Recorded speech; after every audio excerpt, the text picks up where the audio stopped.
ولا جدال، حج میں جھگڑے بھی نہیں ہیں۔ یہ اللہ کو معلوم تھا کہ بندے جب بہت سارے ایک جگہ اکٹھے ہوتے ہیں تو لا محالہ کچھ نہ کچھ اونچ نیچ ہو جاتی ہے، جھگڑے شروع ہو جاتے ہیں، کسی کو تکلیف پہنچتی ہے تو دوسرا برداشت نہیں کرتا،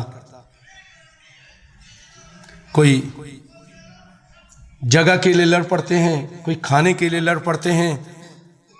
تو اللہ تعالیٰ نے ہماری تربیت کرتے ہوئے کہا کہ اس میں جھگڑا نہیں کرنا ہے۔ کتنے حاجی ہیں حج کے لیے گئے، اتنا زیادہ پیسہ خرچ کیا اور وہاں جا کے صرف کھانے پر لڑ پڑتے ہیں، کھانے پر لڑائی کر دیتے ہیں، بستر پر لڑائی کر دیتے ہیں، تھوڑی تھوڑی باتوں میں لڑ پڑتے ہیں، اپنا حج ضائع کرتے ہیں۔ اللہ تعالیٰ نے منع کیا ہے، حج میں جھگڑا نہیں کرنا، برداشت کرنا ہے۔